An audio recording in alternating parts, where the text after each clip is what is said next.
guys, what's going on? Ultimus here, bringing you the first in what will be a series of videos coming out for the next few days or so of my gold challenge mode runs. Now, right off the bat, I suppose it is worth mentioning that I got my sorry butt carried through these. Not gonna lie, not ashamed to say it, got tired of looking for a group, finding groups and getting kicked out for no reason at all. So I just decided to say forget it.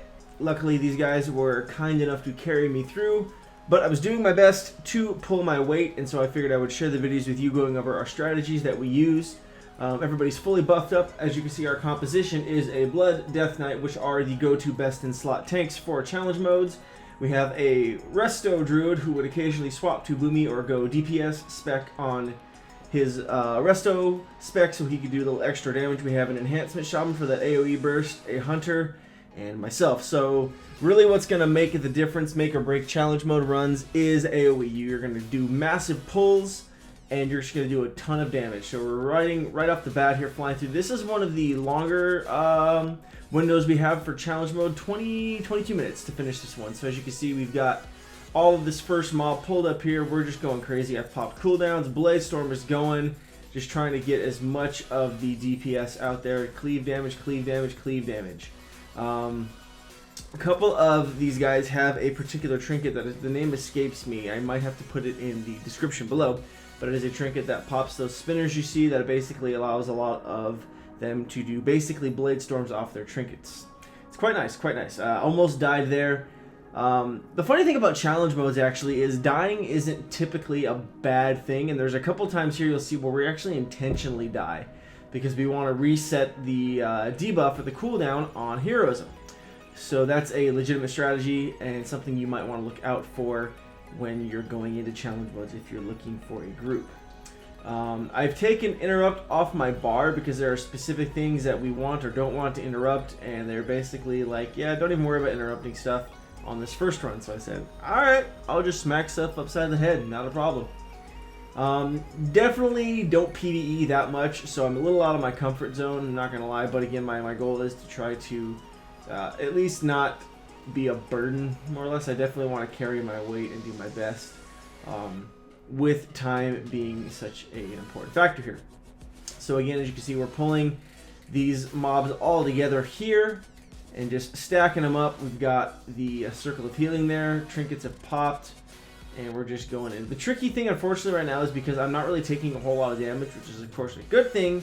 But as a warrior, the downside is that I'm not really generating rage either, so my DPS is kind of meh. So I'm not really generating anything to do attacks with, which is the unfortunate downside to Mortal Strike not generating rage anymore. It's probably one mechanic I miss the most. So continuing down here, we're moving along as fast as we can. Giving our healer a chance to get some mana back. That's the nice thing about having a DK for a tank is that they're pretty strong between their multi-strike and their self-heals. Taking Purgatory as a talent, they definitely can stay alive a little bit longer than other tanks, which is nice. So if you're a Blood DK or a DK and want to learn to tank, then you're in luck because you're definitely one of the more sought-after class spec combinations for challenge modes. This pull is always scary to me on heroics, on normals, it doesn't matter. I've just always been slightly terrified of it. Just the amount of damage that comes out and stuff that just gets stacked on the floor with all the ads constantly spawning here. Basically spamming the butts off of Whirlwind and Thunderclap. Just wanted to get in there, keep mixing it up. Wanted to keep an eye on my tank because I don't want to keep running off, or I don't want to start running off and then pull stuff I shouldn't. Definitely just following their lead more or less. So far feeling pretty good about this one. It's obviously the fact that I'm getting carried through this is helping, but just there's always the what's the word I'm looking for? There's always the hesitation of, oh, this could screw up or this might go bad. So we're giving these guys a second to do some more damage to each other and just beat the snot out of each other, because that means that's less damage we have to worry about. But we do want to make sure we kill a certain amount of enemies, because as you can see over there on the right there with that lists the requirements underneath the time slot for challenge modes, we have to kill a certain amount of enemies along with all the bosses. So we're stacking them all up here again. And definitely take note of which mobs and which packs we're pulling together. If you're looking to use this method or kind of copy the strategies over into your own challenge mode run. We've all brought flasks. I've got potions mixed into my cooldown macros. We're not using any invisibility potions here. No need for them, so we're just kind of going straight through getting our pulls down just right. And then giving a quick second. We're waiting on a couple cooldowns to come back up for our healers. Because again, cooldowns are everything here, so we're making sure we have those available to us before we just run in and pull the boss. Because in this particular case, this is not a place where we want to wipe. There's a couple places, as I mentioned before, where we wipe intentionally, but this is not one of those places. Admiring his axes there, he's got transmogged on. And we're going for it. This place, the Bloodmaul Slag Mines, was definitely one of the more challenging instances for me going through 5-mans at least. I don't know, just the boss pulls I found to be very tricky. Maybe that was just my luck with tanks and healers coming through here, but the only success I really ever had, at least large success I should say, was when I queued with my buddy Zekel. But as you can see, that boss just gets chopped so very, very fast. Just cooldowns are coming out. He's gone down, and now the what's his face? I can never pronounce this one right. Magmolatus. Yep. Definitely didn't get out of that stun quick enough, which was to my demise. I felt like an idiot there for that one, so trying to move away, get stuff going. While sticking on the target, taking advantage of me cooldowns. Our tank is taking a lot of damage, but our Resto Druid is doing a great job of keeping him up. Still doing well, chopping that damage. Getting smarter about moving out of that Earthquake there. Don't want to repeat the same mistake twice. I don't want to look completely newbie, especially because I knew I was recording these and I'm only getting one shot at them. But hey, I never promised pro gameplay, right? We're just here to have some fun. So not really even worrying about the ads, because right now the biggest deal is the boss. We want to get the boss down, and because these guys know what they're doing and I'm not standing anything really, I feel like we're in a good place. Damage is still going out. My DPS is pretty low because since arms is an AoE spec, on single target boss fights like this, my DPS is going to fall behind, which is okay. I mean, it's one of those things where you come to expect. Now this is one of the places we're actually going to intentionally die, because we want to run back to the start instead of running back the way we came. It's quicker, so we're all jumping in the furnace. It's great. I was confused at first. I was like, oh wait, we're doing this? They're like, yeah, because at first I thought they were kidding. They're like, yeah, jump in the flame. I'm like, oh, because I thought they were trying to troll me. But no, we're all dying. We're resetting the heroism buff, going to rebuff up with food because we've got a little bit of time.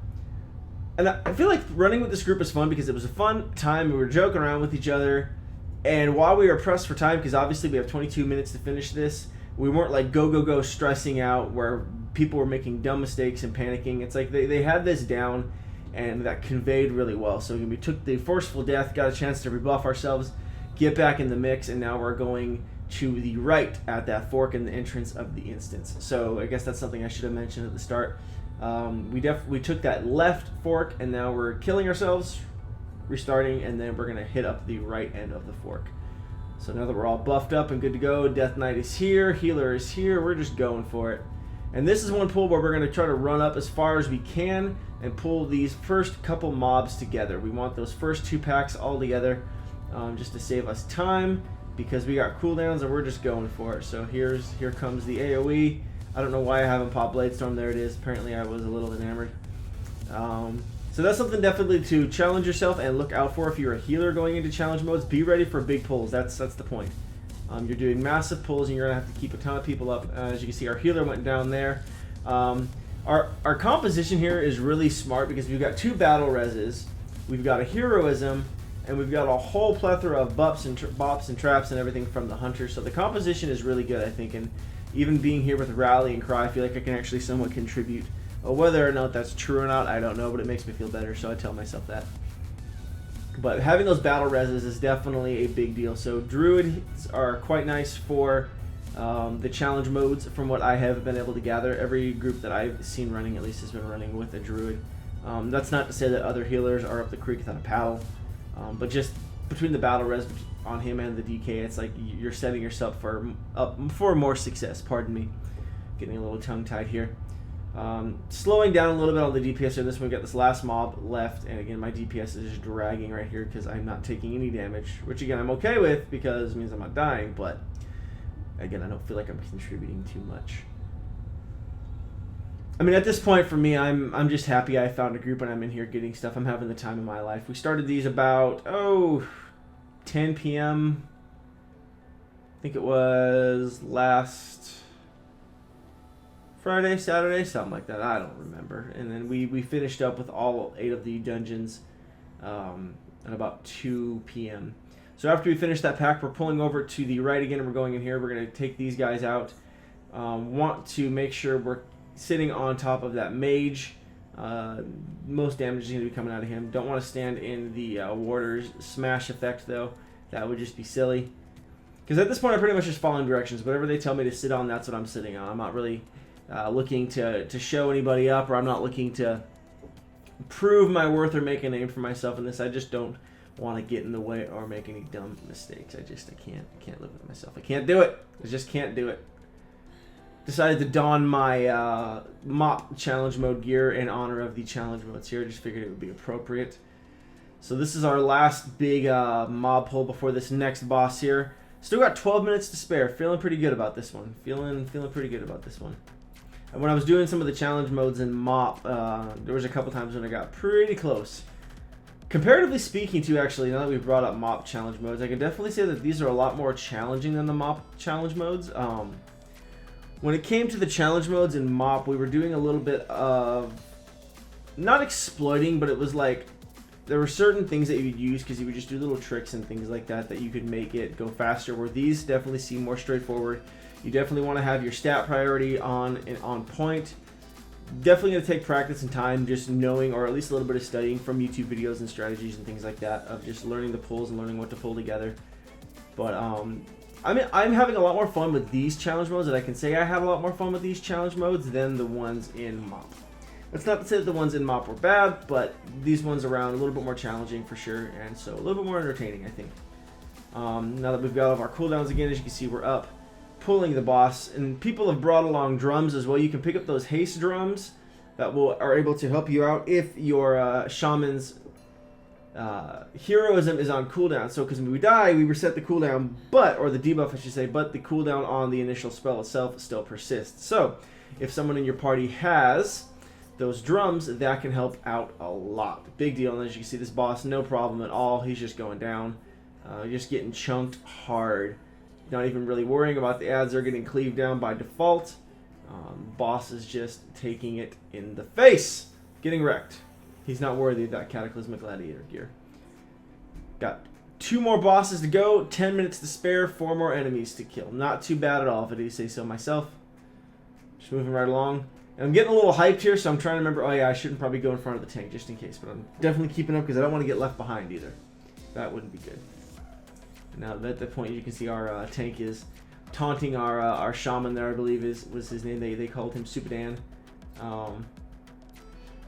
Pretty funny, actually. The group itself was actually really fun to hang out with and chill with and stuff like that. I recorded obviously all the audio and stuff like that for the runs, but didn't end up really want to post it. Just not something I really felt down to post on the channel. Just the chat wasn't really what I was going for, what I'm trying to create here on the channel. So it is what it is. This last trek through the Bloodmaul Slag Mines, and this side you can see we're going through, we're pulling. And at this point, what we're trying to do is we're skipping all these mobs by getting up as far as we can up to the bridge, and then we are allowing them to kill us. So whatever it takes to get to that portion of the bridge, we're doing it. And that's where we're going to sit. That's where we're going to allow people to kill us. Shaman's dead. Death Knight's dead. But what's going to happen here is, because we're brilliant, and by we, I mean they, our druid is stealthed. Our druid is going to stealth, sit there, chill, wait for all the mobs to reset, sneak past, bust the mass res, and then, or not even just the mass res, he's just going to start resing people, and we're going to get everybody up. And then we're going to save ourselves some time. Because ultimately, even though we took the death right now, we're shaving a couple minutes off, or a few seconds, if that, off our time, because we've skipped those mobs, and now we don't have to worry about fighting them, which is quite nice. Because again, at this point, we've only got 4 enemies left that we need to kill, and so there's no sense in wasting time killing more than 4 enemies if we don't need to. And I love that. I love just the haphazard kind of silliness that goes into serious challenge modes as well. I don't know, it's just kind of funny. It's a different take on dungeons, and it's enjoyable. The pressure and the rewards at the end are worth it. So we got the table down for the buff. Everybody's getting on it. We're getting ready. I want to make sure that I actually got Commanding Shout in my buffs here, because I realized that we don't have a Priest. I was kind of spacing on that one, so I want to make sure that the proper buffs were up. This is the one boss in the entire instance I was not looking forward to. I dreaded this boss fight, and it turned out to be a lot easier than I was expecting, which was nice. Barely got out of that boulder, because I'm an idiot. Got out of that one at the last minute too. Up, standing in the middle of that one. There he goes. And he's just taking so much damage. So now just trying to remember which side the boulders are coming down. Did a pretty good job there, not going to lie. I'm a little impressed with myself. And I try not to get impressed with myself because, well, you know, that's just silly. But pulling up, pushing up, there we go. Boss went down. And that turned out to be a lot easier than I was originally anticipating. So that alone right there was pretty hyped for me. So instead of going down the straight path, what we're doing here is we are cutting around the back. Because again, why pull mobs you don't have to pull? I thought for sure I was going to pull that mob though, I'm not going to lie. I was about to get just real embarrassed. I was like, oh man, I'm going to screw this up. I am going to screw this up. Now, there's a little bit of a trick to this last pull in this last section here. What we're going to do is all the DPS in the healer over here, or I should tank healer, and one of the DPS are going over here, Hunter I should say, is going over there to the right, pulling them so we can slip on by without having to mess with them, which is quite ingenious, I do say so myself. So if you're a Hunter running challenge modes, pro tip on that one. Obviously the Hunter's going to feign death to get him out of that situation, and then the mobs reset. They put an X on that mob over there to the far left as to leave it alone, not attack it. We don't want to pull it, we don't want to mess with it. So we're on the last boss here. Got 3 enemies here stacked up. I am just standing in this fire like a dummy. Because I apparently just can't capitalize on situational awareness. I just apparently am just the biggest dummy ever. So again, trying to keep that AoE damage going, everything from Whirlwinds, Thunderclaps, Sweeping Strikes. I love Sweeping Strikes. It's my bread and butter as an armed warrior, no lie. Keeping that Colossus smash up. Trying to stand in the Druid Circle, and then we got just a bunch of fire coming out here, which makes me very, very uncomfortable. I don't like fire in real life. I just, like an idiot, charged right in. Tried to charge in and scoot around it. I don't know why I thought that was going to work. Luckily, the Druid got the battle res on me. And then now we are pulling this last one over here. Reason that we left this last one over to the left alive into the very, very last minute is because we're going to poly him, and just 4 of those dudes, 3 or 4 of those dudes would just be insanely... way too much damage, I think. It would just been nonsense. So at this point, what we're doing is we are leaving him sheep. We're going into this boss.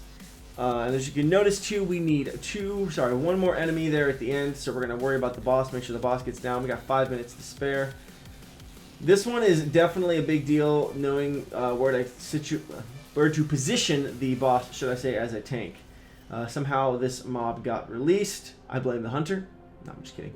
But what I was saying is that knowing where to place the boss around the room in this fight is key. It's key in challenge modes, it's key in heroics, it's key in normals. It's just always been the big deal. While we are not killing those mobs that spawned, I didn't want it to get over there quicker, so I decided to swap over there, if you noticed, and get that hamstring on him, just to kind of help aid it. Our DPS was good, so I think we would have got it anyways, but I figured why the heck not. It's 1 hamstring. Boss is down, last mob is done, and there's our gold. So that was our run through the Bloodmaul Slag Mines for gold on the first dungeon of our Warlords of Draenor challenge mode runs. Stay tuned for more. I've got the rest of the runs coming up for you guys. I hope you enjoyed. As always, thanks for watching, and I'll catch you next time.